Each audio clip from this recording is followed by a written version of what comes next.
Hi guys, today we're going to work on what you need to make hamburger soup. Now this is the best soup to clean out your fridge. So I'm first going to talk about the ingredients that you need. So let me zip over here to what I have in my pot. So in here I like pork, and this is a house that uses a lot of pork, so I'm using ground pork. You could use ground beef, ground chicken, ground turkey, whatever you want. Or of course you can have a vegetable soup instead with no hamburger at all. I use this to clean out my fridge and use all of the vegetables and things that are kind of getting close to being overdue. So in here I have what you call a mirepoix. So I grated my carrots, but I have diced celery and onions are underneath. So a mirepoix is carrots, celery, and onions. So then we're going to use that for our soup. I had baby potatoes. You could just use any potato you want, skin on or skin off. It totally is up to you, but definitely I would use a little cube for that, in terms of the size. And then in here I had some frozen vegetables I found. So I had some frozen corn, frozen peas and carrots, and I found some frozen kale that I thought I would add that I needed to get rid of. That's kind of getting close to freezer burn. Here I have some stewed tomatoes with some basil and oregano seasoning. You could use diced tomatoes, stewed tomatoes, whatever tomatoes you have that are in a can. So you need a fairly large can of those. I found a can of white beans, white kidney beans in my pantry that I'm going to incorporate for a little bit of extra protein content. And then I'm going to add in some barley. So you have to be careful with barley. So right here I've got about a half a cup of barley. Barley really expands a lot and it takes up a lot of liquid, and it actually takes quite a bit of time to cook. So when you're adding barley, it doesn't look like a lot, but it's going to expand a lot. So just keep that in mind. So this is about a half a cup in a pot of this size. So, you know, that's not a lot.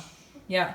So today, in terms of our spices, so this is a bay leaf. So bay leaves aren't meant to be eaten. I'm going to probably put 3 in a pot the size that I'm using, but you never eat them. They're just for flavor, and before eating, you remove them, you take them out, and that's it. I'm going to use a little bit of garlic, a little bit of sea salt, a little bit of cracked pepper, and then some beef stock. So this is beef bouillon.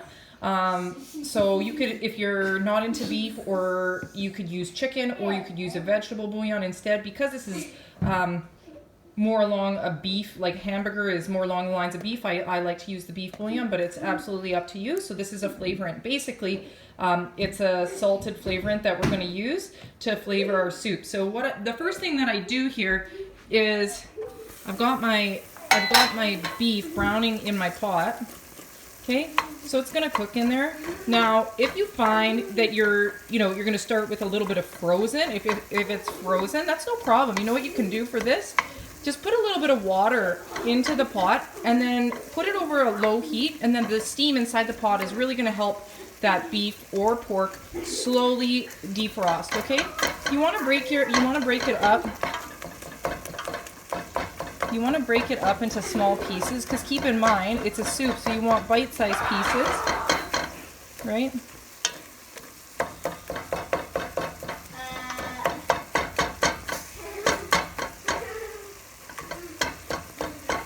Now, let's see here. All right. So the next part of this, so I've got my pork browned.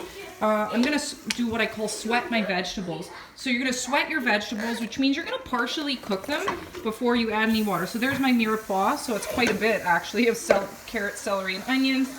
I actually might need to get a bigger pot. And I'm going to sweat my vegetables using a little bit of the fat of the pork. There's going to be a little bit of water in there. If you want to add a little bit of oil in there, that's totally fine. But I definitely would start adding, a little bit of salt, pepper, a little bit of garlic at this point to get the beef and the vegetables nice and flavored before we add water. Now we sweat our vegetables. After this, I'm going to add in, after these have been sweated for probably 10 to 15 minutes, I'm going to start sweating my potatoes too. Okay. Sorry, dropped something on the floor. Then I'm going to sweat my potatoes too. Then I'm going to add in the rest of my vegetables. Okay, so I'm going to sweat the rest of my vegetables, and then once I get to the water component, when I start to add water and seasonings and stuff, and then all we do is simmer, I'll connect the next part of the video. Okay, so all the vegetables have been sweating for about 15 minutes. So that means they're par cooked or partially cooked. So the first thing I'm gonna do is I'm gonna start to add in my liquid ingredients. So my liquid ingredients, anything that's stuck to the bottom of the pot, anytime you add liquids in when bits of meat are stuck or vegetables are stuck, we're gonna do what we call deglazing, and we can deglaze with all kinds of things, and we're gonna deglaze with some tomatoes and water, which is the base of our soup first, okay? So I'm gonna put my tomatoes. Sorry, my tomatoes in here, and then I am super lucky that I have this little nozzle. And I'm just gonna put water into my soup pot. Okay, so now I'm adding in my liquid. So at this point, that's when you would add things like beans, your seasonings, and your barley, so your grain. If you don't have barley at home, you could use rice, you could use quinoa. You don't have to put any grain in if you don't want to. It's totally up to you. You could put pasta in instead. I mean, everybody has their own way of doing a hamburger soup. So there we go. So now I've got that in there, and now I'm gonna throw in my bay leaves.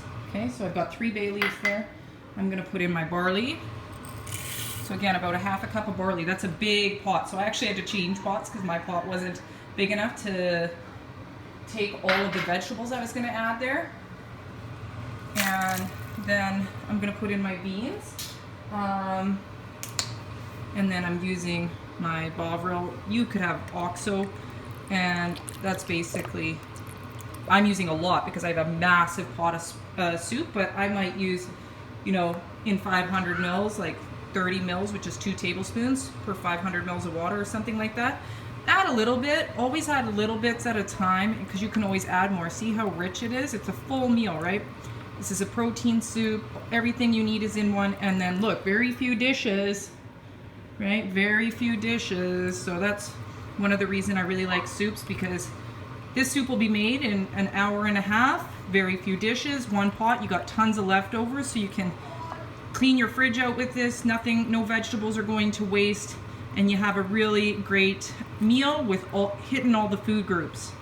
All right, so then I'm just gonna season this up. And remember, when you're seasoning soups, always try to season, do the final seasonings at the end, give it a taste it at the end, and then do your adjustments there. Don't season now as much. Put a little bit of seasoning, but not too much, because what happens is if the water amount reduces due to evaporation, we call this reducing, the water level goes down, but the flavor intensifies.